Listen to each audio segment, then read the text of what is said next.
What's up, ladies and gentlemen? Today we'll be talking about angular mechanics. Let's get it popping. And the first part of this talk will be specifically dealing with angular kinematics. So kind of keep that in mind as we move forward. First of all, a review. Reminders about motion. Okay? Essentially what motion is the change in position. And in order to have motion, we have to have number one, space to move in, and number two, time in which to actually move. And we typically classify motion in three ways. Either linear motion, okay, which could be a curved path or a straight line. Angular motion, involving some sort of rotation there. And then general motion, which is a combination of both linear and angular. For the vast majority of our activities, typically involve general motion. Reminder about angular motion. Again, it's when all points on an object move in a circle, okay, or partial circles around the same axis. Okay? This axis can be either internal or external to the object. For example, this gymnast flipping here, where my mouse pointer is right now, that would be where the axis of rotation is. Okay? It is outside the body. Versus in this figure skater down here, axis of rotation is the longitudinal axis of rotation, which passes through the skater there. We can also define angular motion again as rotary motion or rotation. This is stuff, again, that we've talked about before.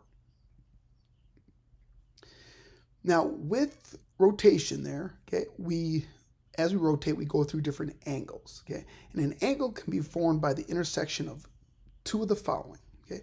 Either two lines, as this example shows right here, okay? So this right here would be representative of an angle. We got planes, so two planes coming together, okay? Or a line and a plane coming together. All three of those can create different angles. So just like we had linear position, okay, we also can have angular position. An angular position is just the orientation of a line with another line or a plane there. Okay, so I talked about in the previous slide there, planes and lines, or a combination of the two, create angles. Now with angular position, there's typically two different categories. Number one is absolute angular position. Okay? And this is when one of the lines or planes that are creating the angles is fixed and is immovable, oftentimes relative to the earth. So for example, if I've got the horizontal horizon line, okay, and I've got a body part there, okay, I could look at what the angle that's created between that body part and that horizon line there. Okay, so absolute meaning that horizontal horizon line, that's not going to change. Your body part could change, okay, but the horizontal horizon line does not change. It's fixed. So that'd be an example of an absolute angular position. Versus relative angular position is both lines or both planes, or the combination of line or planes, they are capable of moving. So for example, the angles formed between different body parts at joints, okay, those can move, okay, so therefore those would be considered relative angular positions. For example, here at your elbow there, okay, your upper arm and your lower arm can both move. Okay, those are two of the lines that are creating your angles there. Because both those can move, they would consider that to be a relative angular position. So how do we measure angles there? Okay. Again, when we think about angles there, okay, you could go all the way around, okay, on an angle there to create an entire circle. Okay. We know we can measure how big these angles are in degrees. Okay. For example, okay, if I go all the way around a circle, that's 360 degrees. Okay. So if I had 90 degrees, that would be a quarter of the way around the circle. Okay. So we can use degrees there to measure angles. However, what if we wanted to know the distance traveled of some point on the object around the arc of the circle?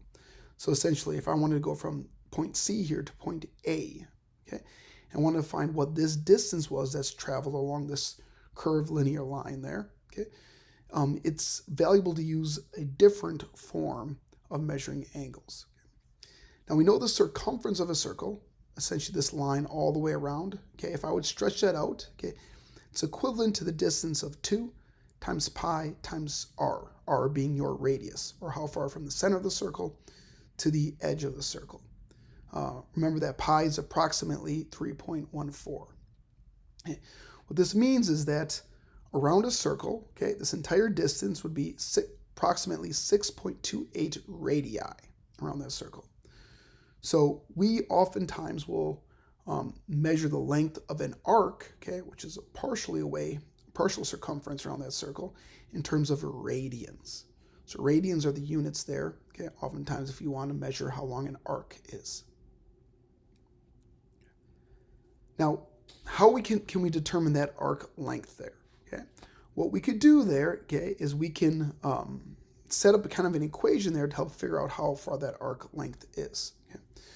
We know that there are 360 degrees in a circle, and that 2 times pi radians, okay, is that entire distance there around that circle. So therefore, okay, if I set up a equation here, 360 degrees, okay, divided by 2 pi, which again is the distance around that circle in radians, means for every radian is approximately 57.3 degrees.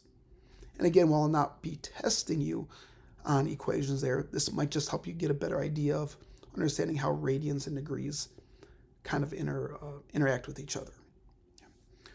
We can solve for arc length, okay, which again is this distance around this curvilinear distance around this circle, okay, oftentimes symbolized by the symbol S. Okay, if we know the radius of the arc and the angle, either in radians or degrees. So knowing the radius, again from the center here, if we know this distance, okay, and then we also know how big this angle is, whether we know that angle is in radians or in degrees. If we know radians there, we can find this arc length, okay, along the outside of the circle by multiplying your radius by whatever your angle is in radians. So you see this circle here, this line through the middle, that is the Greek symbol for theta. And theta is commonly used to represent angles. So essentially taking your angle in radians, multiply that by your radius, and that will give you your arc length. Now we can find your arc length in degrees, but it's a little more complicated, okay? 2 pi times your radius times your angle in degrees, divide that by 360. So this again is one reason why there might be some situations where degrees are appropriate to use, but in some situations radians might be more appropriate and might be a little bit easier. So just like we had linear displacement, okay, what is that? Essentially straight line distance, okay, from one point to the other there, okay? We also got angular displacement. And what angular displacement is the change in the absolute angular position experienced by a rotating line or point on an object. Okay? So essentially, what that just means is the angle formed between the final position and that initial position there. Okay? Angular displacement is typically measured in radians, okay, and denoted by that symbol theta there. Okay? So essentially, angular displacement there is that shortest angle between the starting point and the finish point of a particular angle. Just like linear displacement was the shortest path from one point to the other, angular displacement is that smallest angle created from the starting point to the ending point. Now with angular displacement there, okay, just like with linear displacement, okay, angular displacement is a vector quantity. So we need to know both magnitude and direction. Okay? And for angular displacement, if the angle is traveled clockwise, meaning if you're looking at a clock there, okay, and the way those hands move around the clock there, okay, clockwise is going from the top of that circle, okay, towards the right. Okay, so clockwise, that's considered to be going in the negative direction. So if you see an angular displacement value, let's say it would be negative 50 degrees. Negative 50 degrees means you're going to go clockwise 50 degrees. Versus counterclockwise is considered to be positive. So if I had a degree of 70 degrees, okay, that would be 70 going counterclockwise. And the description there, okay, just kind of depends on which viewing angle we're looking at. With angular displacement there, it's important to know which axis of rotation this motion is occurring in. Is it that x-axis? Okay, x-axis again is going left and right, y-axis going up and down, and z-axis going towards you or going away from you. And pretty simple there. If you point your thumb of your right hand, so taking your right hand, pointing that thumb in the positive direction of that axis there, okay, then the way your fingers curve, okay, curl, that will determine what's the positive way, okay, that is going. So for example here, okay, we're taking a look at this baseball player there, okay. Is this player's shoulder there, okay, rotating in the positive direction or in the negative direction? Okay. First of all, what we need to do is figure out our axis of rotation. And our axis of rotation is this dot right here. Okay, this would be the z-axis. Essentially, this axis of rotation is coming directly at us, the viewers there. So we know the z-axis of rotation, okay, when it's coming at us there, okay, that's going to be the positive way. So if you take your right hand, point your thumb towards you, okay, notice the way your fingers curve. Your fingers are going to curve counterclockwise, okay. So where my fingers are curving, which is counterclockwise there, that's going to be the positive way. So essentially, this angle here would be a positive 170 degrees. If he would be raising his right arm, that would be negative 170 degrees, okay? But it's positive 170 degrees, so the total relative angle that this person moved his arms, starting with his arm at 5 degrees, ending at 70 degrees, would be positive 165 degrees of rotation. So again, it's important to know where the axis is positive and which way your fingers curve on your right hand, okay, if you line up your thumb with the positive side part of that axis.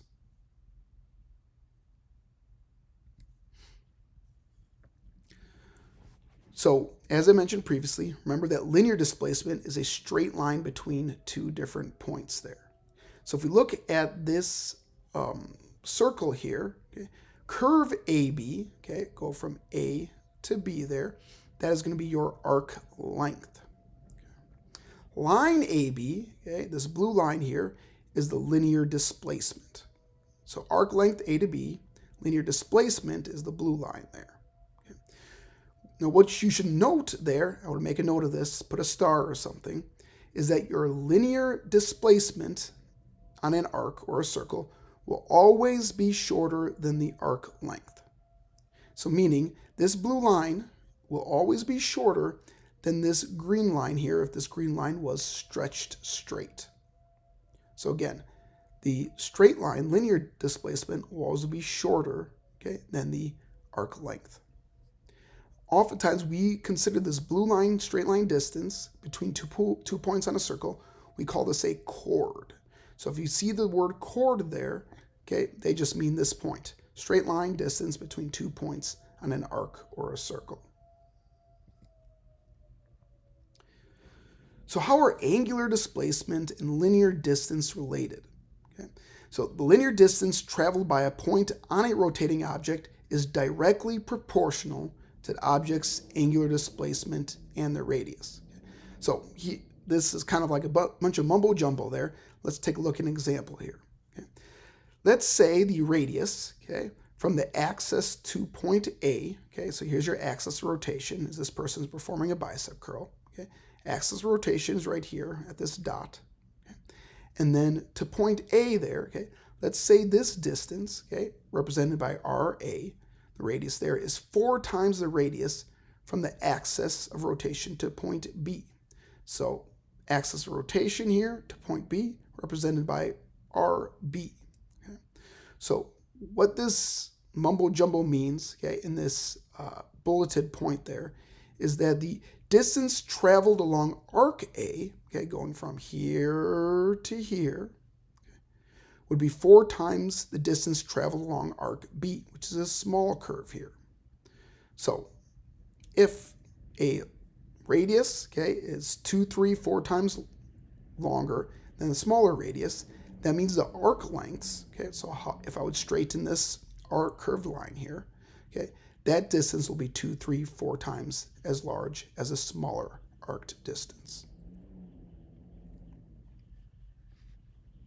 So not only is the radius proportional to that linear distance, but also to the linear displacement there, okay? So meaning there, okay, the ratio between this radius, longer radius, and the shorter radius would be the same as this chord right here to this chord right here. So if this radius was 4 times, or let's say this radius was 2 times as long as this smaller radius, that means this chord here will be 2 times as long as a smaller chord here. So notice the interplay there. Okay? So essentially, radius, chords, and arcs all are proportional to each other. So to review real quickly here, linear distance, okay, oftentimes represented by the letter S when we're dealing with arcs and stuff. This is going to be your arc length. And this is equivalent to the angle in radius, in radians I should say, times the radius. So radians times radius there, that will give you your linear distance around that arc. Angular displacement is the angle, okay, starting point of the angle, subtract that from your finishing point on the angle, measured in radians. And then linear displacement, okay, is a line connecting 2 points on the outside of a circle. We oftentimes call this a chord. So why is this a big deal? Why do we talk about all this mumbo jumbo here? Okay? Looking at proportions between radius, looking at proportions between chords and arc lengths. Okay? The benefit of this there is specifically looking at the third class levers in the human body. Okay? So with our third class levers there, okay, third class levers have a force disadvantage, okay? Meaning that they have a hard time producing force, okay?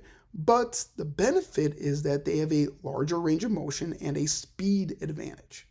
So our human bodies, which again are vastly made up of predominantly third class levers, okay? Disadvantage is we have a hard time producing force, okay, comparatively to other maybe animals or different situations there, but we're able to move a lot faster, okay? So we give up force, but we increase movement speed there. And so what this allows us to do is muscles here only have to shorten a small distance, okay, to create a large movement. Okay. We can see this a little bit more when we look to the next slide here. Okay. But a lot of times we'll use different implements in sporting activities, things like bats, clubs, rackets, things like that there, because they'll give us an advantage there, okay, of gaining more speed and range of motion, okay? Even though we might not be able to produce as much force. So here with this table here is, I don't need you to memorize it or anything like that, okay? But what I want you to take a look at here is some of the different speeds that these particular implements can reach. So for example, a golf ball there, okay? Golf ball we hit with golf clubs. Okay? Golf clubs, okay, are pretty long in nature, and this allows us to swing that edge or that golf club head there very fast. And because we can swing that golf club head very fast, okay, what happens is we can launch that ball very fast, okay, off our golf club end there, okay, reaching speeds, okay, approximately 204 miles per hour. That is extremely fast there. Extremely, extremely, extremely fast. Okay. Now let's take a look at that a little different situation here. Okay. So let's take a look at water polo ball. And yes, I know a golf ball is a little bit different size than a water polo ball, but a water polo ball, okay, we just have our hands that we're holding onto that ball to throw it. Now, if you look at swinging a golf club, swinging that golf club there, we've got the length of our arms, plus additionally the length of that golf club. So very, very long radius.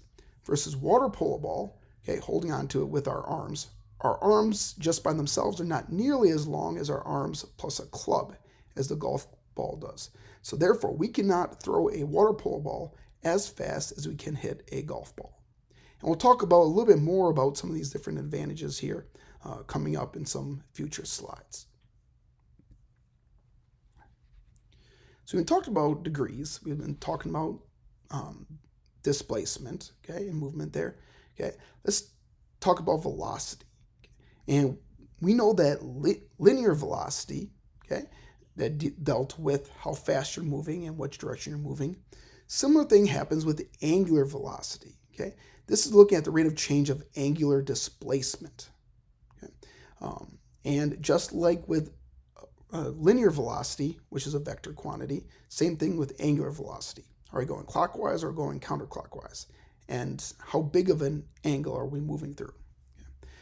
Depending on which situation you're looking at, you could use a bunch of different units for angular velocity. Maybe it's radians per second, degrees per second, rotations per minute there. Regardless there, angular velocity is typically represented by this funky looking W here. Now, just like with looking at angular displacement there, use the right-hand rule to determine the direction, okay, of angular velocity. So counterclockwise would be positive angular velocity, and clockwise would be negative angular velocity. If you were to calculate what your average angular velocity would be, you can take a look at this equation down here. Essentially looking at the difference between the starting or the finishing position and starting position of an angle, and divide that by the change in time. Now, angular velocity, linear velocity there, okay, how are they kind of like similar, and how are they kind of different? Now, we know that on a rotating object, all points on that radius there, as it rotates there, they undergo the same angular displacement and the same angular velocity. Okay? So no matter if that point on that radius is close to the center of the circle, or if it's all the way on the outer arc of the circle, okay, they will all go through the same angular displacement and the same angular velocity. However, those points, different points there on your radius there, their linear velocities will be different. And here's something that I would make a star or make a note of. The farther from the axis of rotation, okay, that point is, essentially the longer the radius, the greater the linear velocity is, because we're able to travel greater distance in the same amount of time. So make a note of this somewhere here, star it or whatnot. Angular acceleration. So just like linear acceleration was how quickly we sped up or slowed down there. Okay, same thing with angular acceleration, but angular acceleration looks at the rate of change in angular velocity. And this is a vector quantity, okay, just like linear acceleration, oftentimes represented by radians divided by seconds squared. Maybe it's degrees divided by seconds squared. And it's represented by this funky looking A here. Okay? Again, essentially what angular acceleration is when an object spins faster or spins slower there, okay? Or a reversal in the direction of the spin. Maybe it's something spinning clockwise and all of a sudden it starts spinning counterclockwise. Those would be changes in angular acceleration. Okay? So if you wanted to calculate the average angular acceleration, we could take the finishing angular velocity, okay, subtract that from the starting angular velocity, and divide that by the change in time. Tangential acceleration, okay? For all you math nerds out there, okay, you might recall there in your geometry units that a tangent line to a circle is a line, okay, that would cross the arc of the circle at exactly one point.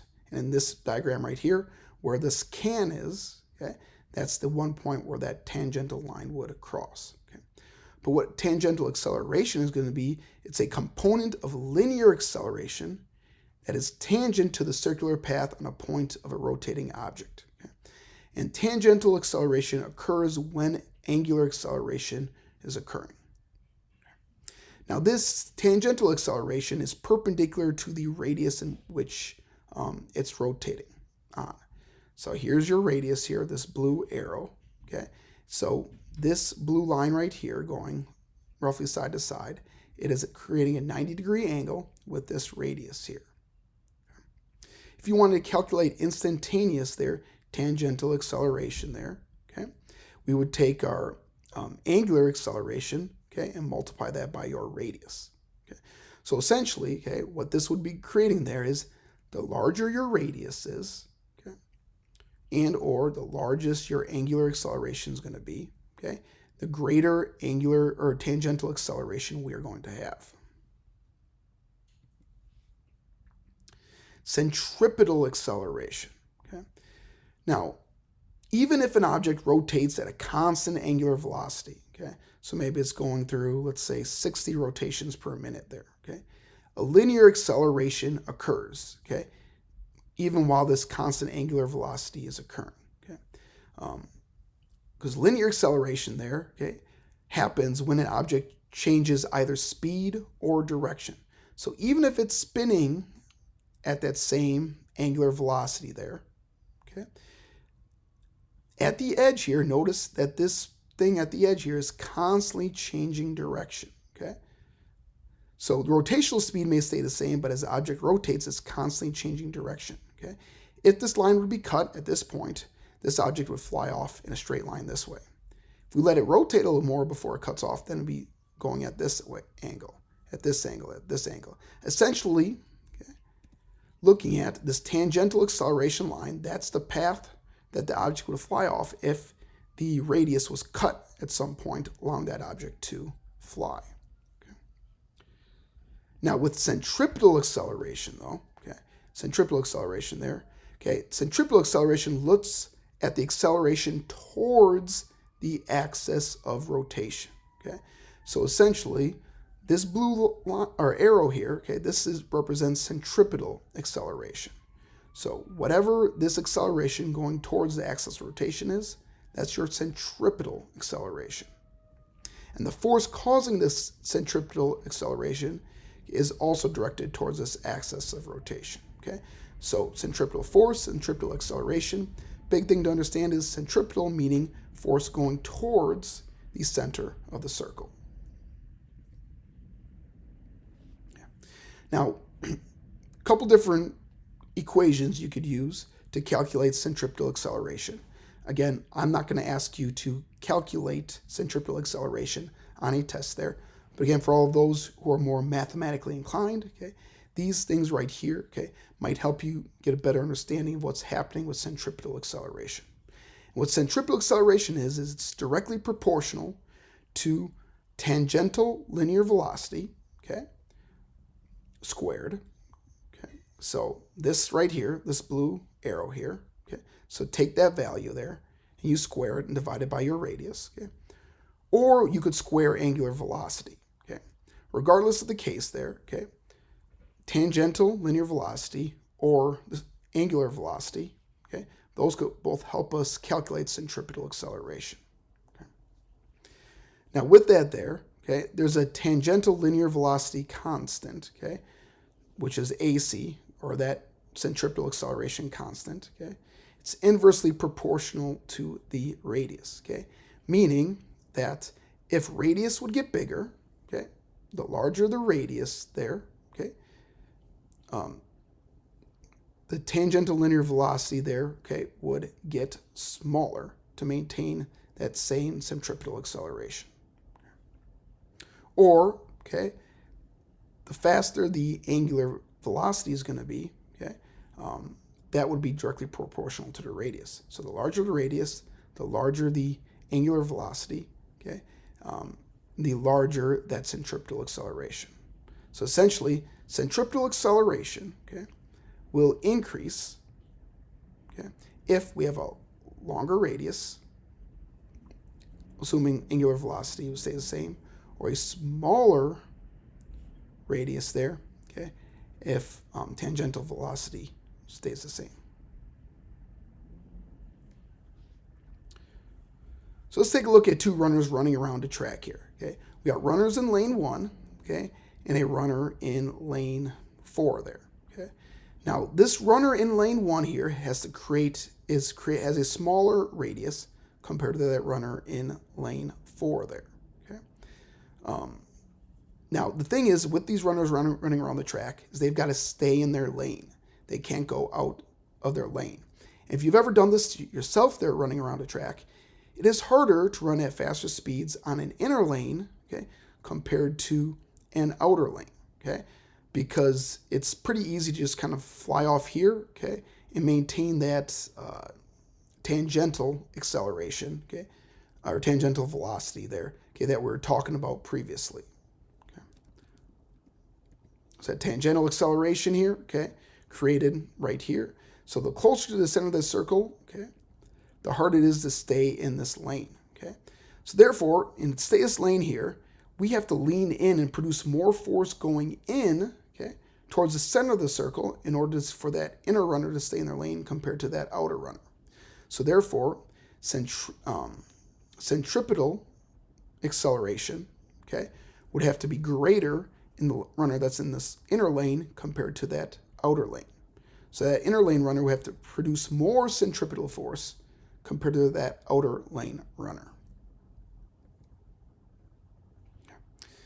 Now let's take a look at this hammer thrower. Okay, hammer thrower. Okay, has the same size hammer there, or same weighted hammer, but one hammer has a radius there of 1 meter, compared to this hammer is only 0.75 meters there. Okay, the thrower with the longer chain, this 1 meter chain, would have to pull with greater force, okay, due to the greater centripetal acceleration there. Okay, so to get this hammer there spinning at the same angular velocity, okay, as this person right here, this person here is going to have to create more force there in order to spin at that same speed, because okay,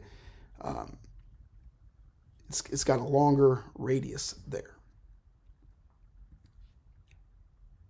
Now moving on here to angular kinetics. So the first half was talking about angular kinematics. Second half talking about angular kinetics. Okay. So first thing we want to talk about is angular inertia. Okay. So just like linear inertia there, okay, angular inertia is that object's resistance to change in its angular motion there. Okay. We can also define this as moment of inertia, just like we did with linear inertia. Okay. Angular inertia is a scalar quantity. Now compared to linear inertia, okay, is that it's similar that both are affected by the mass of an object. So the greater the mass, the greater both the linear inertia as well as the angular inertia. So both linear and angular inertia will increase as mass increases. But here's where it's different there. Okay? For linear inertia, okay, we only really care about the mass of the object. Versus with angular inertia, not only do we care about the mass of the object, but we also care about the distribution of the mass. Okay?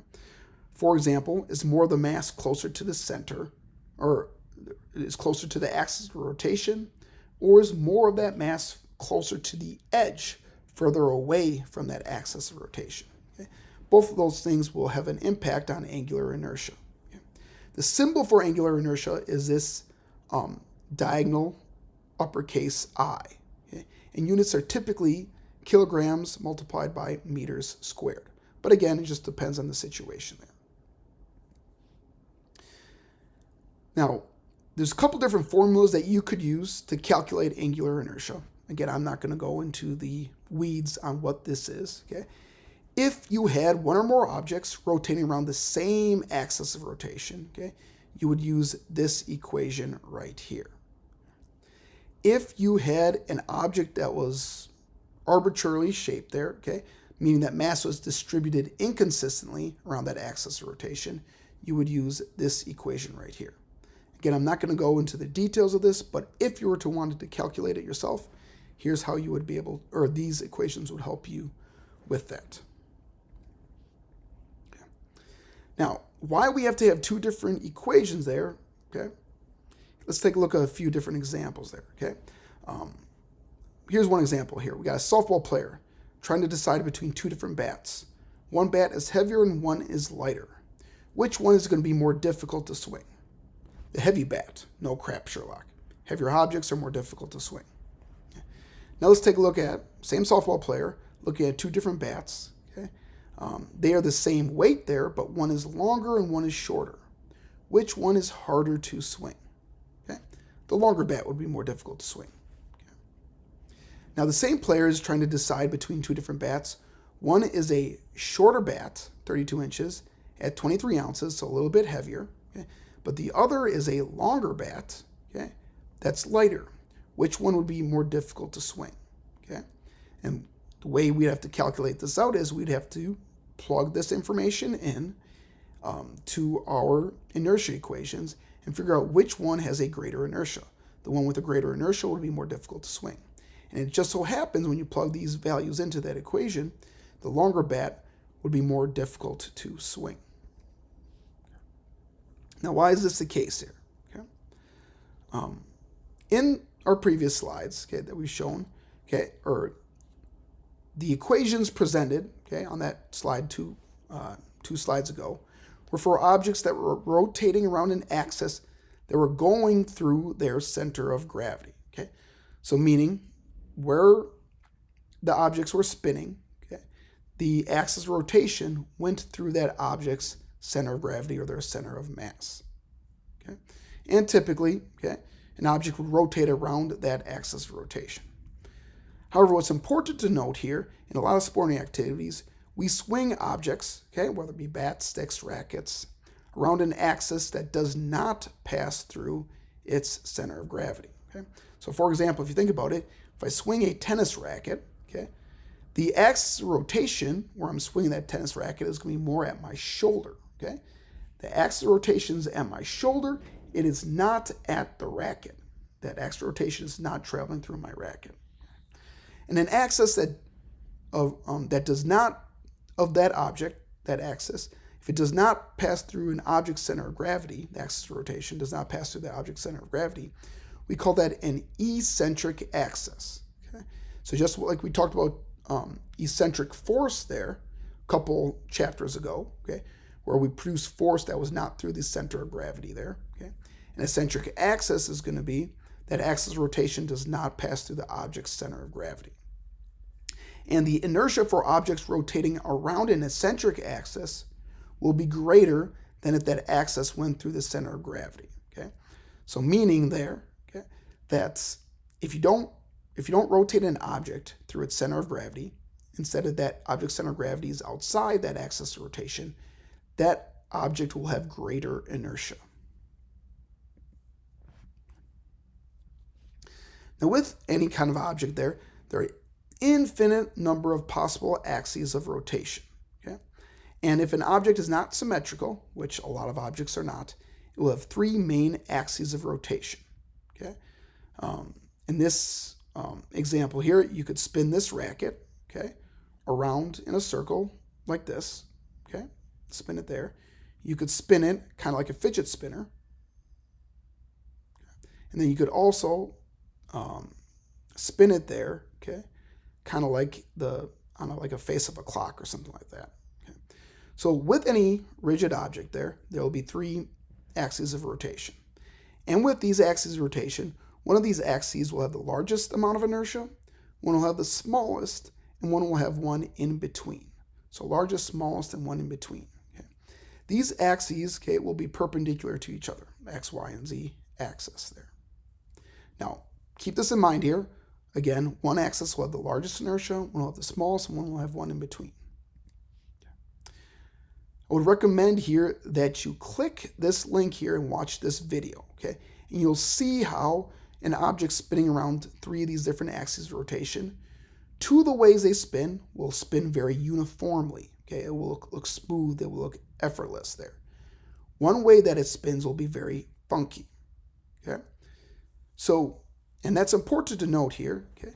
Because with any rigid object, okay, with three axes of rotation there, okay, rotation will be stable around two axes, okay, meaning a constant spin that looks very uniform, okay? But there will be, around that third axis of rotation, the rotation will be unstable. Okay?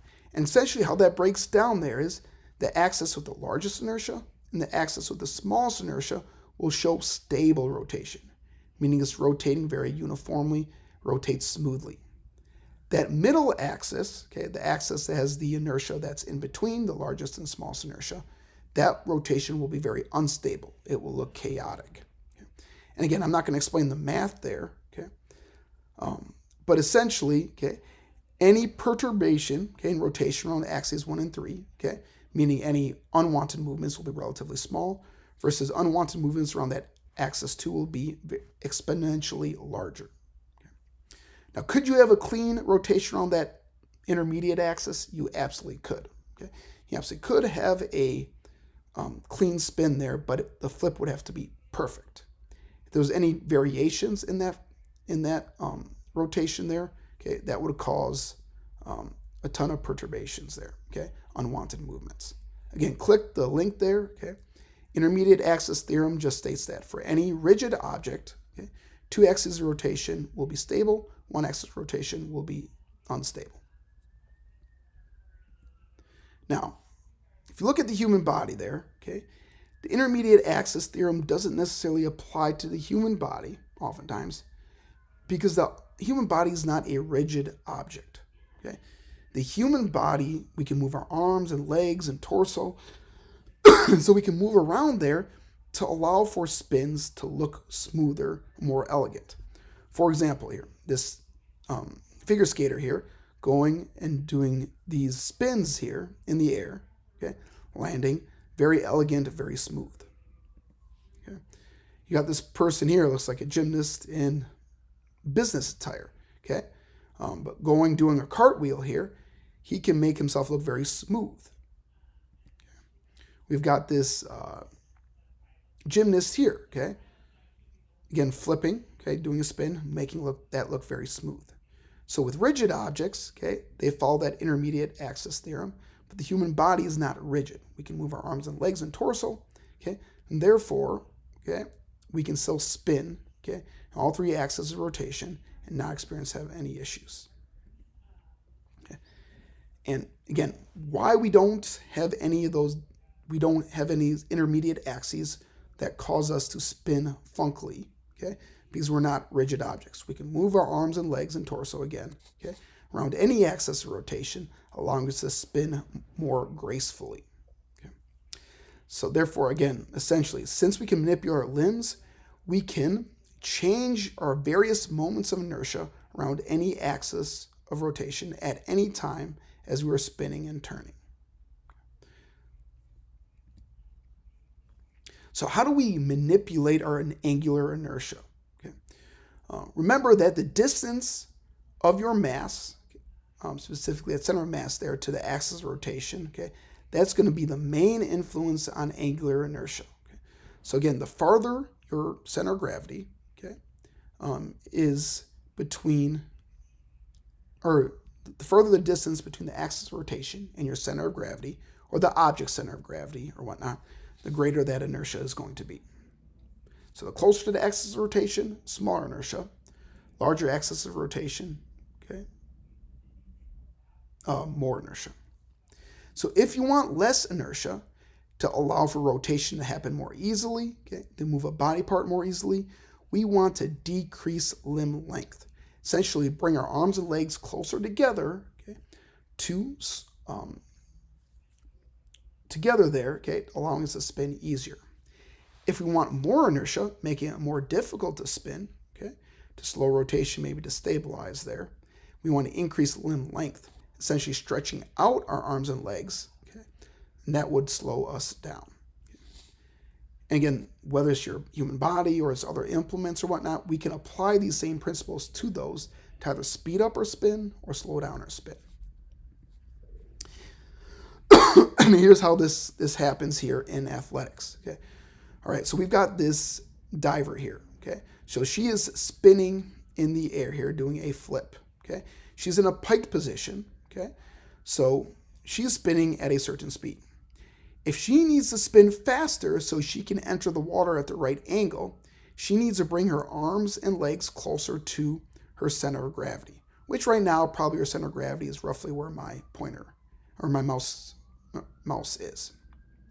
The way she could do that in this position would be to bend her knees, allowing her ankles to come closer to her butt. That would speed up her rotation. Now let's say she's still spinning too fast in this position.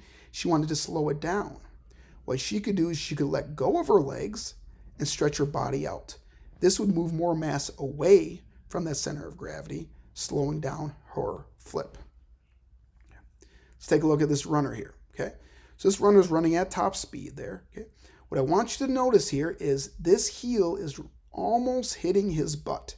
It's really close, okay? And the reason he wants this heel really close to his butt is that he's bringing this left leg forward. Okay? And if I'm sprinting, I need to get this leg forward very quickly so I can take another step. Now let's say this heel was not close to his butt, okay? His butt being the axis of rotation. Let's say that heel was down here. If his leg was straighter and he tried to bring his leg through, axis of rotation there being at his butt, it would be a lot slower because the heel is further from that axis of rotation. So therefore, to allow his left leg to move forward faster so he can sprint faster, he brings his heel closer to his butt, speeding up how quickly his left leg can get in front. Here's another example, okay? Where you hold the bat will either help you swing faster or swing slower, okay? So if you're going up against a very fast pitcher brings the heat, okay? We have to swing very quickly, and oftentimes batters want to wait as long as possible to read if the pitch is going to be a strike or a ball before deciding whether to swing or not. But the batter can't swing as fast. They can't they can't spend as much time watching the pitch before they have to make a decision whether to swing or not. But by choking up on the bat, instead of your hands being towards the end, the hands are being closer to the barrel of the bat. Okay, this shortens the distance, okay, towards that axis of rotation, and therefore allows a person who's choked up on their bat to swing faster. Here's another example here, okay? Let's take a look at moments of inertia and linear velocity, okay? So why are golf clubs so long, okay? So again, here's our tangential velocity, okay? Looking at angular velocity there, multiply that by your radius, okay? So essentially what this equation is telling us here, the longer the radius or the longer the club we have, okay? As long as we can achieve the same angular velocity as with a shorter club, okay, we will be able to create more tangential velocity, okay? Meaning that that ball is going to come off of our club a lot faster, okay, compared to swinging with a shorter club. Okay? Now, with that being said here, okay, the iron here, the shorter club, is going to be easier to swing, okay, even though it might have a greater amount of mass, okay?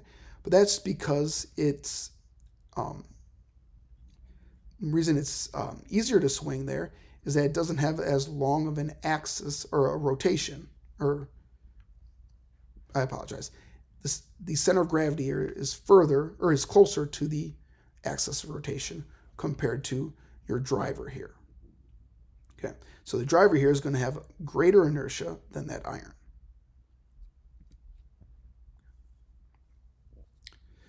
Now, if the goal here is to decrease the moments of inertia, okay, so that club is easier to swing, why do drivers, which again, our goal here is try to hit that ball very far, so we want to create a lot of velocity, why do we have these big heads here, okay, on these drivers? You would think you would want a smaller head of your driver that would allow you to swing a little bit faster, being able to hit the ball farther. Okay? Now, one thing we do, though, is the materials in those golf clubs are very light, and the head is partially hollow itself. Okay? What that does is it keeps the weight down, okay? Therefore less mass, therefore that would decrease the amount of inertia, making even long drivers there, okay, like this, a little bit easier to swing. Now, what's important to note too, though, is that we've got a very wide golf club head here, okay? So it's pretty wide, and one reason why it's so wide there is it increases inertia around the longitudinal axis. And with that longitudinal axis, it's that axis that goes from up all the way through the bottom there. And why that's important there is we don't want this club head twisting left and right as we swing through. When we line up our shot there, we want that ball to go in the direction where we've lined it up. And if this golf club head was very narrow, instead of being this wide, let's say it was only this wide, okay, it'd be a lot easier to tilt that club head in or out there, meaning we wouldn't hit the ball in the direction we wanted to as easily there. Okay, so again, one reason why these golf club heads are so wide is it allows us to prevent unnecessary twists in and out there, helping us to hit the ball where we want to hit it. Same thing happens with golf clubs, okay, looking at these two examples here, okay. In this golf club head there, notice that they hollowed out the backside of this golf club. By hollowing out there, it's got less mass compared to the head over here, therefore makes it easier to swing.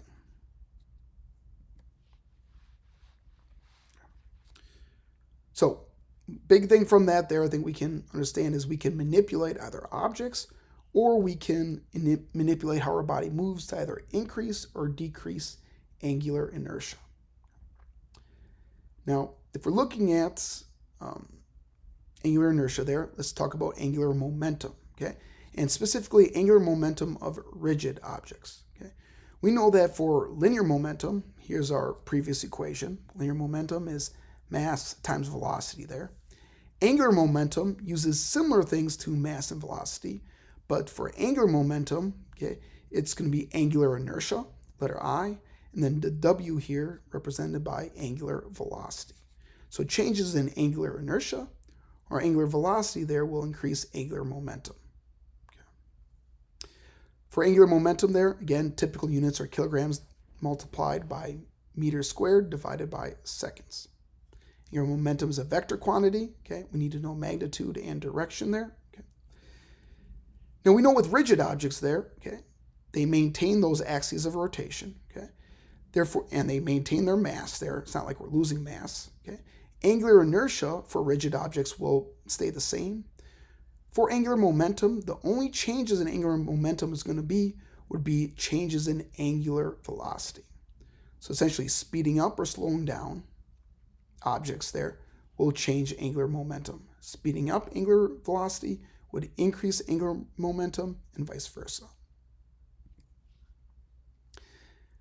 Now, for non-rigid objects, okay, angular momentum was going to change due to changes in angular velocity or in angular inertia. Okay? And the reason why angular inertia can change with non-rigid objects, okay, is just like we talked about with that figure skater spinning. That figure skater spinning can move their arms in and legs in or out, closer or farther from that axis of rotation, either speeding up or slowing down the spin. Okay? By bringing the arms and legs closer in, that's going to make angular inertia drop, okay? Therefore allowing it to spin faster. Arms and legs further out, okay, would slow things down. Okay? With rigid objects, we can't do that. Rigid objects can't change their shape, but with non-rigid objects, okay, we can change, okay, those radii there, okay, those moments of inertia there, and therefore that can change there our angular momentum. So non-rigid objects, changes in both angular velocity or angular inertia will affect angular momentum, versus for rigid objects, only changes in angular velocity will affect angular momentum. Now, how do we apply Newton's three different laws there towards angular motion? Okay, Newton's first law, okay, says an object, okay, that's not moving will not move unless an outside force acts upon it, or an object moving will continue to move in the same way unless an outside force acts on it. This applies to angular motion as well. Okay, so essentially, what this means is that angular momentum will maintain constant, okay, unless a net torque is exerted on it. Net torque is a funky way of just saying net force. Torque is just the angular force, or its force, but when we deal with angles there. Okay. So essentially, an object that's not spinning will tend to not spin unless an outside force acts upon it. So a top just sitting there will not spin unless I produce force with my fingers to spin that top.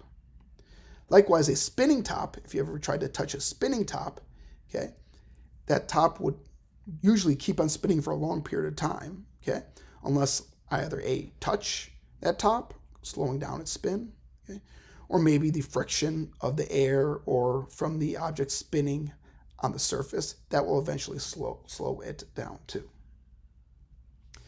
Now understand here, with angular motion, gravity cannot affect angular momentum, okay, because it acts through an object's center of gravity, okay, because that moment arm would be zero, so there would be no torque.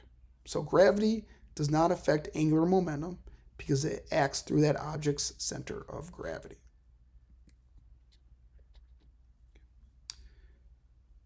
Remember that angular velocity does not have to be constant. Okay? Angular momentum, again, is a product of angular inertia and angular velocity. Okay? Angular inertia varies in human bodies as we change the position of our limbs, moving them in or out. Okay? Increasing angular inertia by extending the limbs further from the axis of rotation. Okay, we can do that there, and then we can decrease, that will decrease angular rotation there. Okay. but angular momentum stays constant. Okay. So what I mean by that there,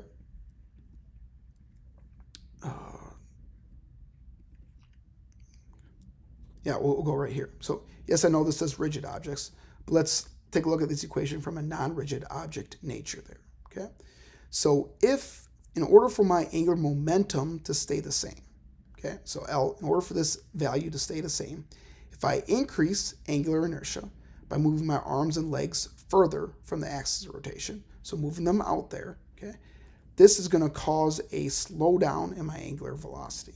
Okay, so by getting further from the axis of rotation, angular velocity decreases to maintain that same angular momentum. Likewise, though, if I bring my arms and legs in, this will make angular inertia smaller, which speeds up angular velocity in order to maintain the same angular momentum. So again, angular momentum will stay constant there, okay, in non-rigid objects. So again, here's that example I've been talking about here. This figure skater there brought her arms close to her body. Okay, this decreases her angular inertia, which increases her velocity of the way she spins. She's going to spin a lot faster with her arms closer together. But as she finishes her spin and she brings her arms further from her axis of rotation, that will increase inertia, therefore decreasing velocity of her spin. So speeding up, arms in, slowing down, arms out. Let's take a look at Newton's second law. Okay, so essentially what Newton's second law says there is we got a sum of forces there. Okay, the sum of the forces there equals the mass of all the objects in the system multiplied by the acceleration of all the objects in the system. Okay, this concept applies to angular motion as well. Okay, so the sum of all the torques there, okay, equals to the rate of change, okay, in angular motion there. Okay.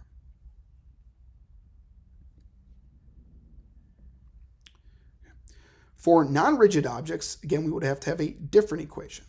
So this one works for rigid objects. Okay.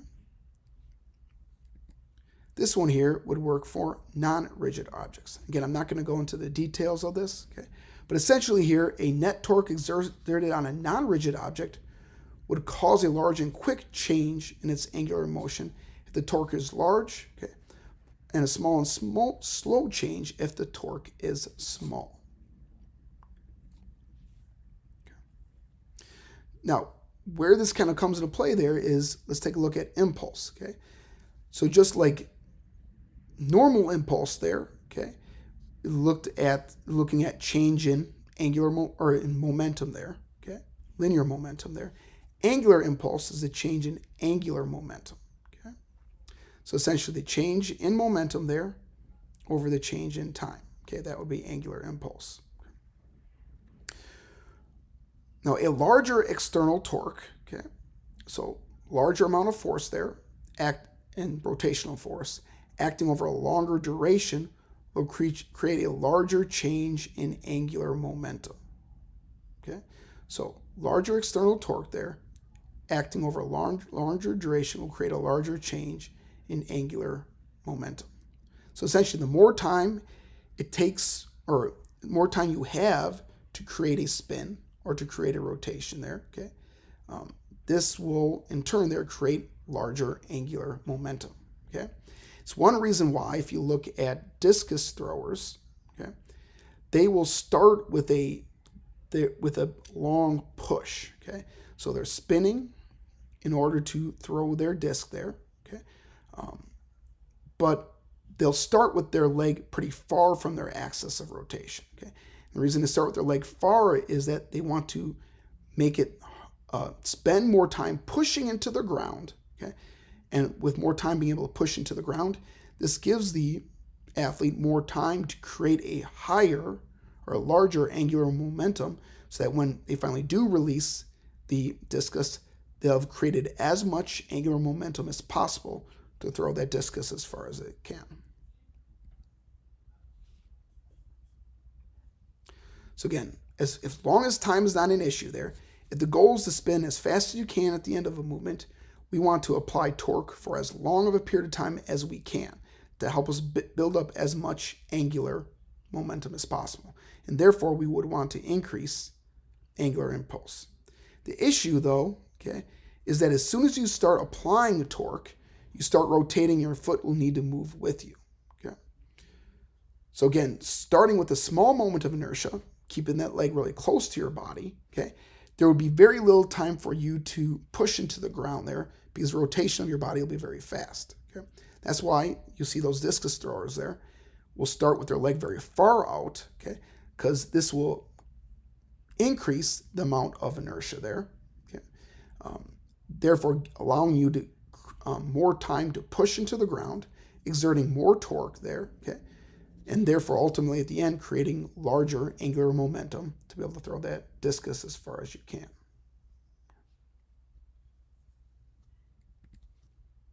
Let's take a look at Newton's third law. Okay, for every action, for every force, there's an equal and opposite force there. Okay, so this applies to angular motion as well. Okay, so for every torque or spinning force there exerted by one object on another, the other object will exert a torque back in the opposite direction. That's equal in magnitude, but in the opposite direction. So if I'm, for example, trying to loosen the lug nuts on my car, and I'm pushing down counterclockwise, okay, there will be a torque going the opposite direction clockwise that's essentially resisting my ability to be able to loosen that lug nut. Okay. Now, if I'm able to create enough torque there, okay, the effects of the movement might be different. So I might be able to create enough torque so that I'm able to loosen that lug nut. Okay. So the effects of the torques might not necessarily be the same there. Okay. But the torques there is a torque going that opposite direction of me trying to loosen that lug nut. So let's take a look at kind of some of the concepts here. Let's apply them to an example of an athlete, specifically a tightrope walker. Okay. So why do tightrope walkers carry long poles? Okay. So again, a tightrope walker needs to stay balanced on this line there, okay, and they'll oftentimes create this long pole. And reason for this long pole, there's a few different reasons there. Okay. Number one, okay, by having this long pole, which you can see is bending downwards, okay, this will lower the center of gravity of the acrobat. Okay. And as we know, the lower the center of gravity is, the more stability that person has. Number two, the pole will increase the acrobat's moment of inertia. Okay. Meaning that since these poles here are going very far left and right there, okay, what this does is it helps prevent that person from tipping as far to the left or to the right there. Because with that longer pole, more mass is distributed further from the axis of rotation, okay, meaning this person can stay balanced going left and right. Okay. Then we have Newton's third law there. If the acrobat begins to fall in one direction, let's say he's falling clockwise, he can exert a counterclockwise torque on the pole, okay, and causing the pole to exert a counterclockwise torque on him, potentially allowing him to maintain his balance. So again, an example here, the different concepts we talked about here, how we can manipulate those moments of inertia here to get the desired outcome. That's all I got. If you have any questions, let me know. Have a good day. Booyah.